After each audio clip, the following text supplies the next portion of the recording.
So good afternoon. I think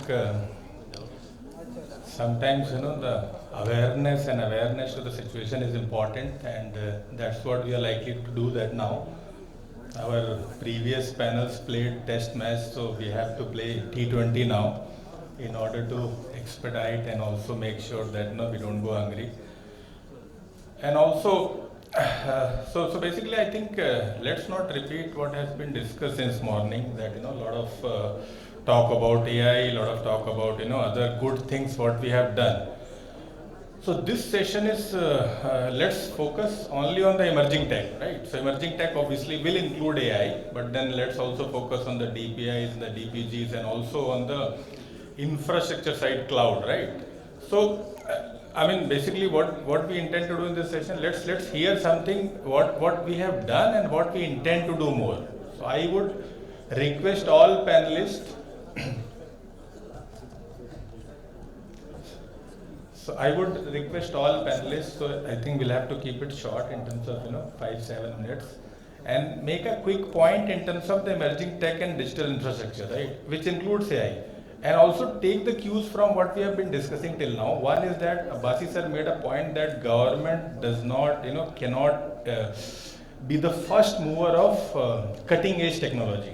I understand that part very well. However, government should also not be the last mover of, that one, right? So that is the point, it has to be deliberated in terms of that while we discuss about the new emerging use cases, but we can't be living in the world where we are using monolith applications of previous decades, right? So that is one point. And second point, also look at, in terms of what we have done, what you are thinking, and what perhaps more can be done, right? Let's not restrict to what we have done till now. So let me start with the Mishra sir, MD 𝐃𝐢𝐠𝐢𝐭𝐚𝐥, because 𝐃𝐢𝐠𝐢𝐭𝐚𝐥 had a forefront of implementing so many initiatives for not only for central government, also for various other state government as well.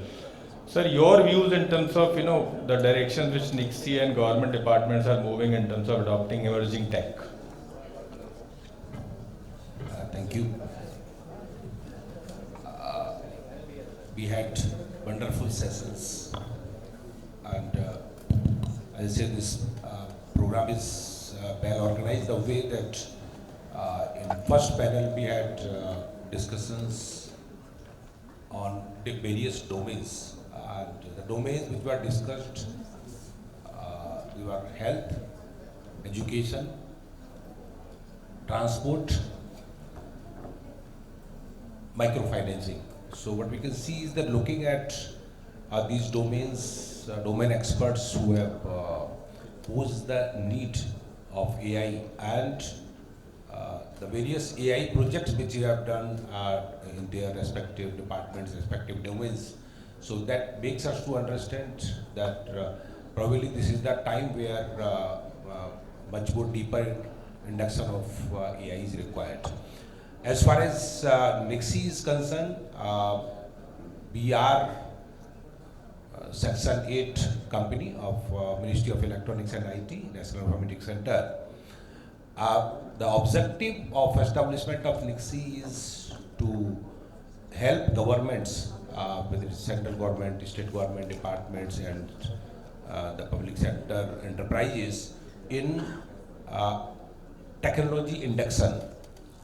This is, we are into existence for close to 3 decades now, and extending the various ICT services, be it infrastructure, be it capacity building, be it software development, consulting.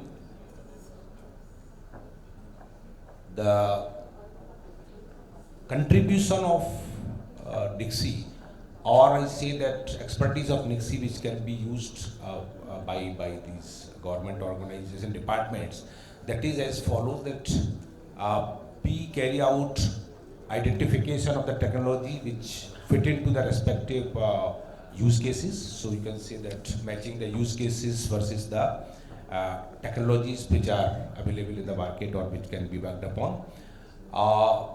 Then we carry out evaluation of the technologies with respect to the requirements of the user departments. We carry out the consulting activity through our partners with these departments to formulate the project proposals, and we empanel these technologies and services by a rigorous technical evaluation process to suit the requirements, and also to provide the savings on administrative efforts which these departments need to invest, as well as the economic solution because of the advantage of volume which we get out of it. As a recent initiative, when we are talking about, in today's world, we are talking about emerging technologies. So Dixie has established that AI Medha Center, which is dedicated to induction of artificial intelligence for various applications which are already in place. During the earlier sessions, we talked about AI plus the traditional ICT applications, and Director Samagra was talking about that. So this is, I think, this is a real need where we talk about induction of AI on the existing applications. We all have been talking about quality of data. We all have been talking about collection of data, which is in place as of now. So we are sitting on data mine, I will say, and that can be used a lot for AI. To give, responsible AI as an outcome. The initial projects which have been carried out by NIXI for with the implementation of AI are for Honorable Supreme Court, for Ministry of Panchayati Raj, and the projects which are under pipeline include transport and other departments. PDS is another area which we are looking for, because this has PDS system, it has been implemented countrywide. I was happy to see that we were talking about 98-99% of Aadhaar seeding in the PDS system in Assam. So this is, when we are talking about Aadhaar seeding, it means somewhere we are talking about unification of data, we are talking about quality of data, because this is dependent on the metadata which is stored with the Aadhaar. So that brings uniformity in the data. During these discussions, we talked about beneficiary registers. So Assam is also planning for state beneficiary register. Our colleague from Cabinet Secretary who talked about conceiving the program about the national beneficiary register and all. So when we talk about the size of population, the size of citizen, the type of expectations of that citizen from the governance, we look at this is the opportunity, and we request our industry partners to come forward to take the advantage of this opportunity, as well as this makes us to extend the services to the citizen. Thank you. Thank you, sir. I think whatever NIXI is doing for nation, not only for central government. So moving on to Pavan Kumar ji. So sir, we heard a lot about Assam, right, since morning from Abasi sir, Minister Saab also. So anything else you would like to talk about? One challenge he mentioned that the mobile penetration is low, right? But the digital automation is doing well. On the emerging tech, anything you would like to share? Anything extra? I'll start with the state data center that we have in Assam. Data center itself was inaugurated in 2021, and with about 40 racks in one of the floors, and it's built for about 80 plus racks, and with co-location, co-hosting, all those facilities. But a point came when we were falling short on resources. For example, for Mission Basundhara, which was heavily blockchain based and GIS based, the data center was not able to cope with the spikes that would come in requirement. The usage would suddenly go up, and the data center doesn't have hyperscaler architecture right now. So Mission Basundhara eventually migrated to hyperscaler architecture of a private vendor, Oracle. So similar kind of problems we also encountered with Shiksha Setu. Dr. Om Prakash was mentioning that also when schools open, when everyone is in attendance, there is a spike, and now they are also moving to hyperscaler architecture. And then we had similar problem with Amrita Brukha Andolan, where more than a crore people would simultaneously plant trees and saplings. So there also similar option was opted for. So in some future point of time, I think all these technologies requiring AI, machine learning or blockchain would require such architecture to be brought into government data centers, or they have to migrate to a private vendor. Now private vendors option right now is limited because MeitY has not empaneled many of them, and they're costly also, expensive also. This is a thing to be thought about. Shiksha Setu already Dr. Om Prakash mentioned, and Mr. Yanendra Tripathi and Mr. Shantanu Gotmare, they've taken Mission Vasundhara quite ahead. And then the police blockchain evidence management system is being pioneered by Mr. Harvinder Singh and the DGP, Mr. G.P. Singh sir. So I wish they were here to explain more of it. But right now, this seems to be the horizon of emerging technologies in the IT side of it. Similarly, we are, on the telecom side, we are also experimenting with several technologies like 5G. 4G saturation is about to be reached in Assam, and 5G we are trying out now. The 5G policy and all has just come in. So that also would be one of the emerging technologies on the telecom side. So these are the developments in Assam right now, other than what the speakers have already told. So I'll leave it at that. Thank you. Thank you, sir. An important point, if you have noticed that, you can still have a public cloud experience in your data center. If you engage, private, if you try and model it around the private cloud, and if you have a data and security residency concern, you can still have that experience. So moving on, Amit Sharma sir. So we always knew you from your Leh Ladakh and J&K. Now it's a new inning. So we heard a lot about what you have done there. Now tell us sharp 2 to 3 things what you are thinking about Mizoram in terms of how to expedite this whole IT, including emerging tech. Thank you, Amit, and thank you, GovConnect, for always taking a chance with us and bringing us on platform. In fact, I remember in Ladakh, most of you or some of you have very good memories. You all were in Leh with me when we organized a wonderful conclave there where more than 20 states participated, around 25 states came. So that was an achievement, yeah. And I think you all were there, right? So, yeah, so now different terrain altogether, a different kind of set of activities to be done.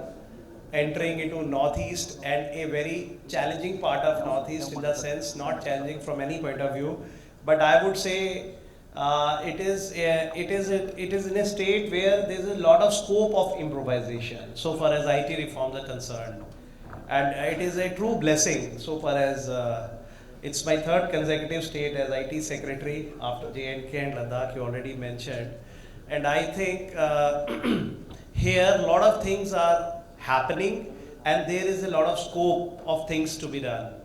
To cut it short, like we have already come up with state-of-an-art data center. It is at the final stages of inauguration. We are a smart city. Aizawl is a smart city. Capital is a smart city.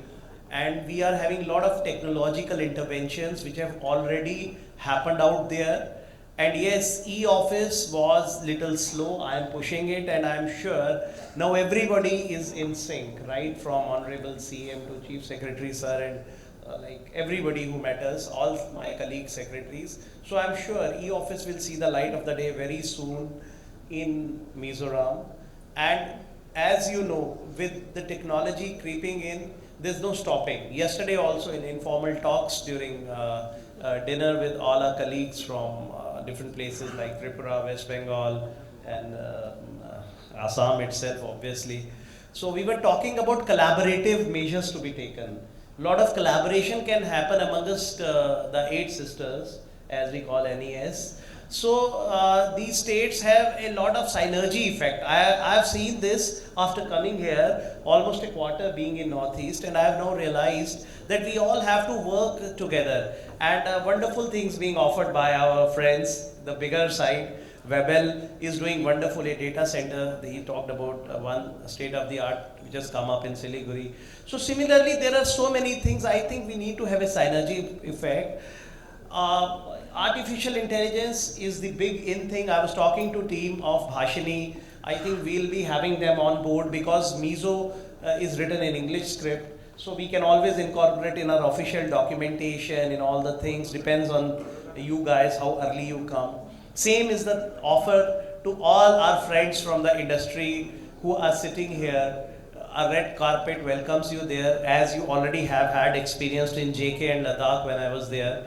So you are most welcome to be there. And apart from this, like, I must share that I am thinking something big, as you said. Like, I was contemplating recently, I have held a meeting with Invest India, in which I have proposed them, apart from, we are doing ease of doing business, that single window clearance for all the industrial setups and all. Meeting was that, but then I pushed it to a level that we are interested in putting up something very interesting in our side of things, which is GCC model.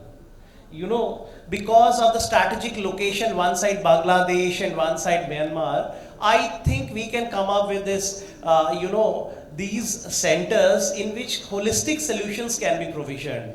So I think it's high time you all start pushing yourselves towards much more, or you have already reached up to Guwahati, the opening, the face of Northeast. Now start moving towards our sides. My friend from Tripura has already shown a wonderful picture. So similarly, once you come to Mizoram, I have a full-fledged directorate where Smart City Command Control Center is there. I'll make you guys visit there, meet my team. My Chief Information Officer is there. We have a full-fledged directorate. We have Mizoram State E-Governance Society, which is operating, and a wonderful team, starting right from our Honorable CM, who is very much tech-savvy. The first task he gave to me, in fact, the first thing he did was within 48 hours of my touching down at Aizawl, gave me the post, and along with that, cooperation also. So coincidentally, just to add on, we are working totally upon the mission of cooperation among cooperatives, as you all know,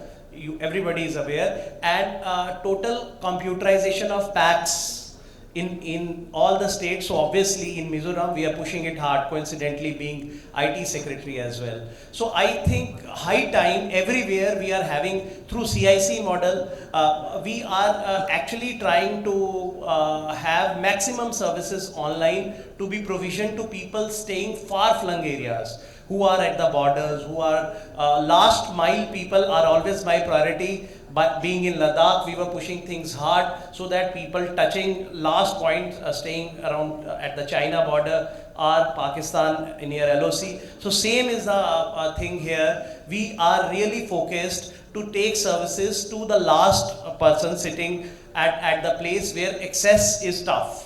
So this will happen slowly and steadily, but I am sure with everybody's contribution, with all the stakeholders out in the conference, it should be able to see the light of the day. Thank you. Thank you. So I think fine. The hint is for you also that we'll be having next one at Mizoram, right? Yeah, that I will mention. So moving on to Harvinder Singh ji. So in terms of while there used to be time when all digital interventions were planned from Delhi, right?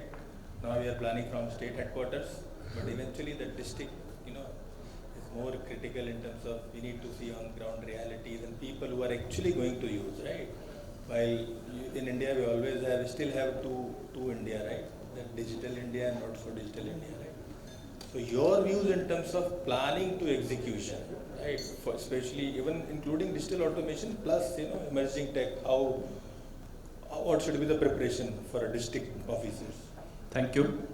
Thanks GovConnect for inviting me here.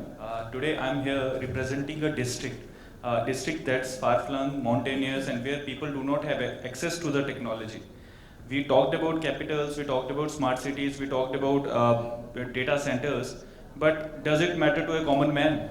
It matters to the government, it matters to the such conclaves where we say that we have achieved 1200 e-services we are offering to the people. But actually people need only 50 to 100 services. Their basic revenue record, their basic identity card, their basic some scholarships, some pensions, that's all what matters to the rural India. And basically India resides in rural areas. So I'm here for that aspect. Everybody talked about technological interventions, how we basically are going to benefit the people. But are we infrastructurally coped up to deal with such issues? Like yesterday only when I was coming to Guwahati, the government medical college in my district faced a power backup issue. The people who were on ventilator could not have power access because now it's winter. Everybody is kind of utilizing power more than the capacity that we have. So technological interventions are required in such places where actually people are going to get benefit so that they are not harmed, first of all. Then we'll think about taking those to advanced stages. So as my friend Dr. Shafqat, he is also from J&K, Amit sir is also from J&K, I also come from the same place. So in terms of all infrastructural issues, we are the best performing UT or a state with reference to the number of e-services being offered to the people.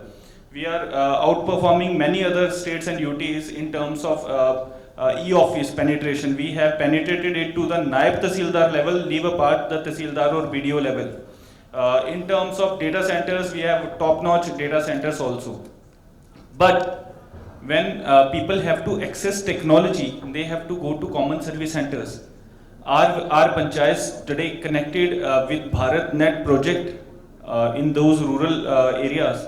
Are people getting benefits under various medical diagnostic labs in the best manner they should?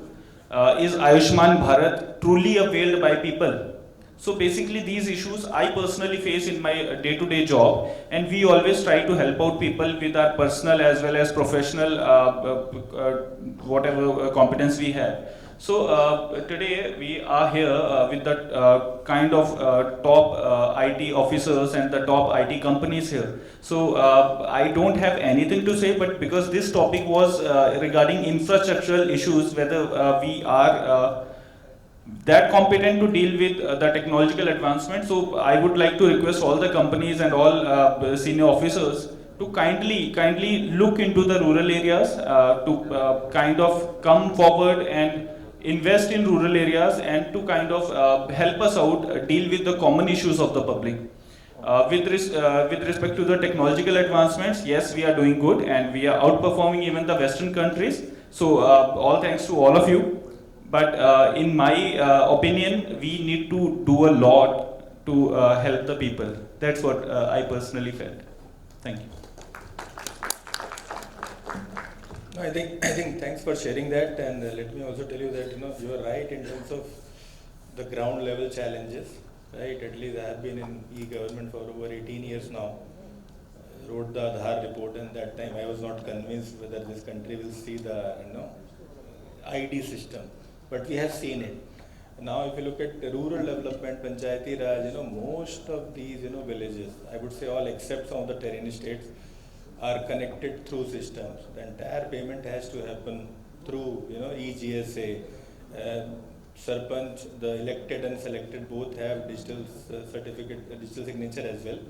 So a lot has been done, I think, and will continue to do so. But you're right that in terms of scale and size, what we are, one size does not fit all, right? So what worked in Haryana may not take times to work in J&K. So thanks for sharing that. So Jagan Thakurji, so I think you have a lot of experience on the urban side. So obviously this whole smart city mission was created not only for putting cameras and VMDs, but it was created kind of so that we integrate everything into the ICCC. and we effectively use ICCC in terms of getting more and more services, proactive, reactive, both ways, right? People applying and then we push challan to them.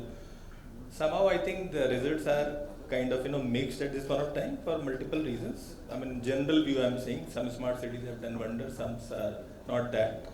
So your views around what is your experience with the smart city and how best we can leverage ICCC since we have invested so much in the technology? How do we take it to the next level using emerging tech and all?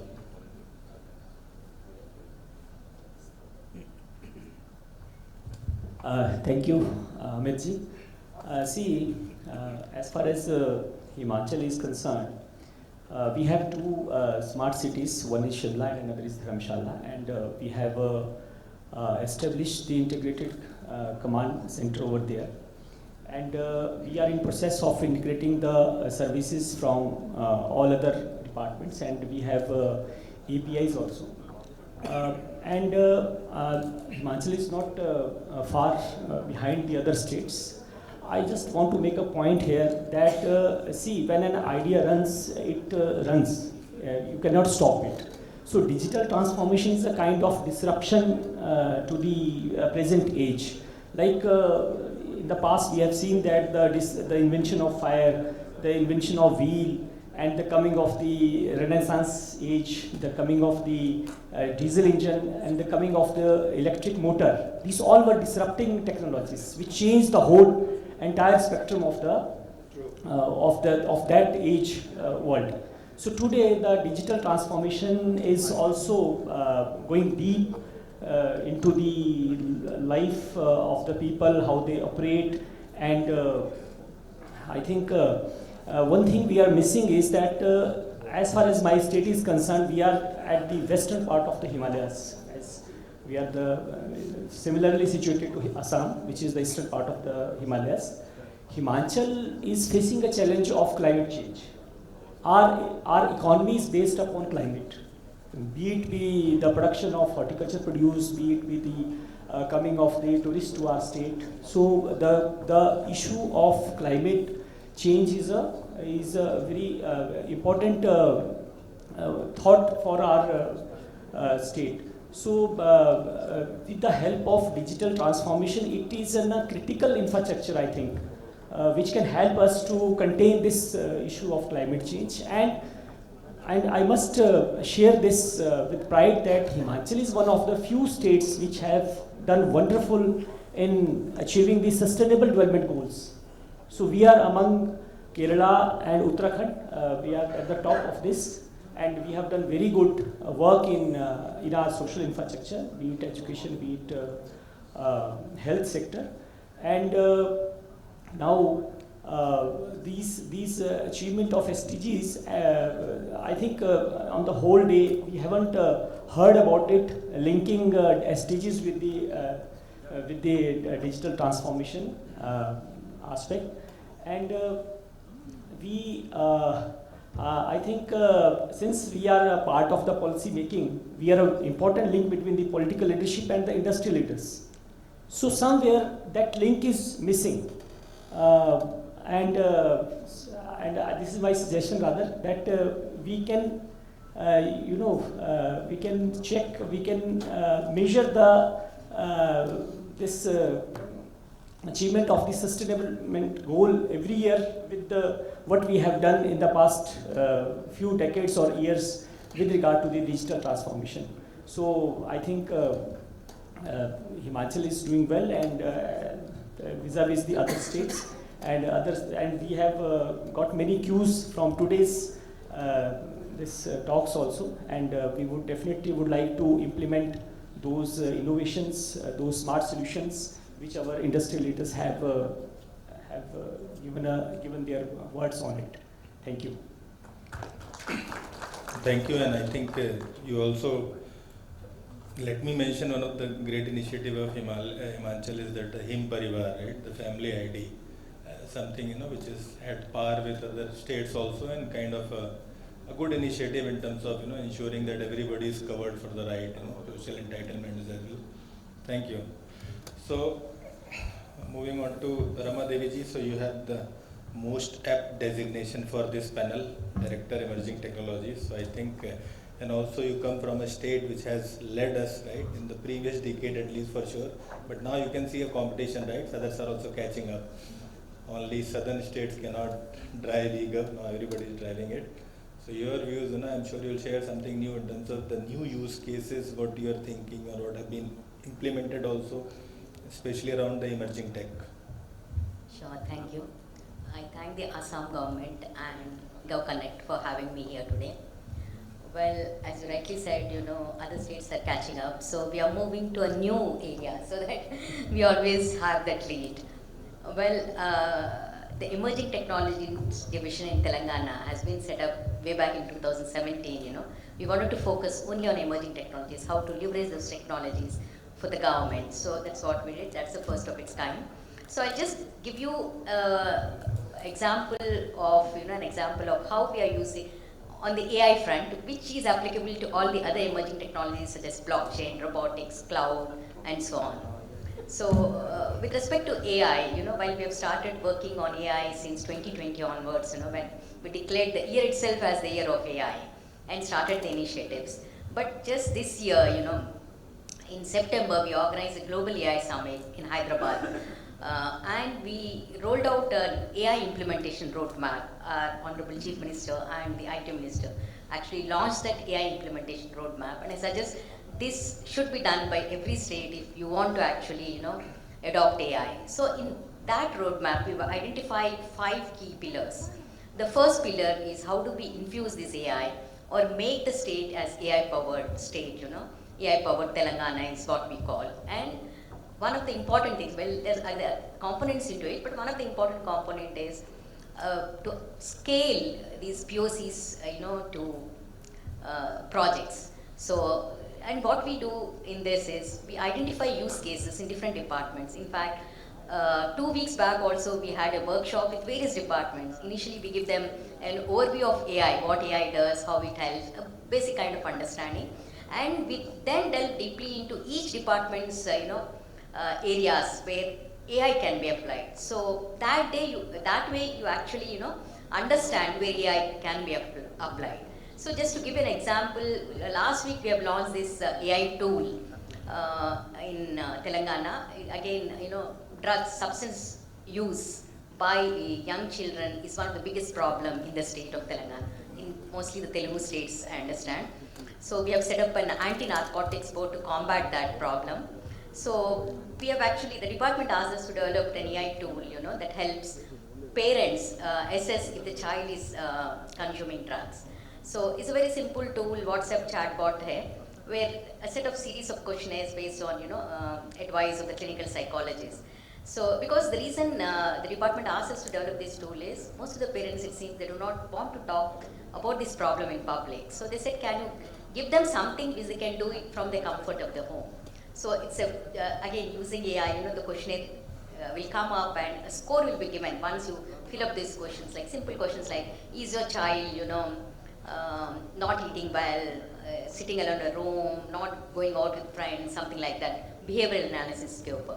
So it gives a threshold score beyond which, suppose it crosses that threshold, then the parent will have to actually consult a specialist or something. So these are the kind of tools that we are using. Another is in the forest department, where they can monitor the movement of the forest, movement of the species, Earlier they had data, but they were not sure how to use that data. We give them an AI tool, and now they're able to actually monitor the movement of spatial temporal movement is what we call, at what time a particular animal is moving and so on. So that number of use cases that I can, share. So that's one part. Second, since you talked about DPIs and DPGs, the second pillar in our roadmap is again data and models. And all of us know that data is the core to AI, right? So we have built a data exchange platform initially for agriculture, because that's one of the priority sectors for government of Telangana. So all the data related to the agriculture is available. And just last week again, we launched HDFC Bank, one of the largest private sector bank, came on board onto this platform, and they're using this data to actually issue loans, small loans to farmers up to 1 lakh, I think. So earlier it used to take them 30 days to, validate the application, but now it's just taking them 2 days to issue the loan. So that's the kind of difference. It's a DPI again. any state can simply, use it and plug it. That's the way we have designed. So second is data. Third, skilling. Again, we are targeting about 50,000 government officials to be trained on AI at various levels. So skilling from population to employees, to schools, to colleges, you name it, the entire spectrum will be covered over the next 3 years. That's what we are planning. And lastly, the entire ecosystem, you need to have an ecosystem for AI, While we do it for Telangana, ultimately it's India will be benefited. So we are actually setting up the compute facility, which is again a very expensive affair for startups, for research institutions. And we're also supporting startups in this area, we procure solutions from them. It's a whole, kind of ecosystem-driven initiatives that we're undertaking. And our Honorable Minister also launched the AI City, which we are going to set up to bring the entire ecosystem together. So broadly, these are the initiatives that we are doing in AI. And these are more or similar, except for the AI City, use case identification, skilling, whatever, these are actually applicable to other emerging technologies also, like blockchain we're using for traceability. We came out with our own policy on cloud, when to move to cloud, what are the different scenarios, and our entire e-office is on cloud actually. So, and robotics is another area that we are focusing on. So I'll pause here because I can talk a lot, go on and on, but yeah, thank you. No worries. So I think we have done exceedingly well on time, this panel. In terms of, so we just got 3 minutes. So anybody want to make any point? You wanted to summarize something, sir? I think overall we got different kind of shades of what I think very well told by Madam, like how they are performing, and now they are at level next, like using emerging technologies and artificial intelligence. That is the next big thing. India AI mission is meant for same only, and I think we are very well on road towards it, because this is where we have to use these technologies almost in every sphere, be it health sector, education sector, or any transport, everywhere. So this is something I think we have to look in for, and I think everybody out here sitting has some kind of interest to go towards using artificial intelligence, machine learning, robotics. These are the, like drones, these are the technologies which have taken over in last half decade or so, and now everybody is focused towards it. So I am sure there's a lot of scope towards implementation of these technologies in days and months to come, and that's why I say you should look in for the places where there is an ample scope of improvisation, and that's where we want all of you to focus. And with that kind of focus, I've already told the team led by Fahim, I think February they are planning some tech session and program in my place, that is Mizoram. You all can get connected for it. That can be a feeler and where we are heading towards. And around May, I think we will plan a full-fledged digital transformational conclave there. And from this podium, I invite all of you, all our friends who are sitting here, off the dais, on the dais. Please, you all are welcome around summers when it's scorching heat down south and up north. So you please come over around that time and have a blissful time in Mizoram, Aizawl especially, where it is moderate temperature throughout the year, and a perfect platform and breeding ground for IT and IT-enabled services to take off. As I already said, global capability centers and many such initiatives are being planned there. And I think there's no stopping with the kind of will I am seeing in the system out there. So I think you must plan. Everybody should come over and try to improvise. Even if there are certain things, thoughts keep flowing everywhere. This is how this kind of conclave here and this kind of things happening do make a difference. So I compliment the team who are organizing it, and keep the spirit on. Go everywhere. Go to the places where already maturity stage is there. Go to the places where it is a green field, or I would say a virgin belt. So keep doing and taking these initiatives. And once again, thanks for inviting us as always, and we will keep improvising wherever we go. This is the third in the row. Let me see where next I will go, but it's a promise that we will keep, wherever we go, we will make a difference. Thank you. Thank you. So I'll just take a minute to summarize. One is that obviously, despite all the challenges, we have to aim for higher, right, emerging tech and all. And let me say that in this country, bullet train and bullock cart has to coexist for another decade.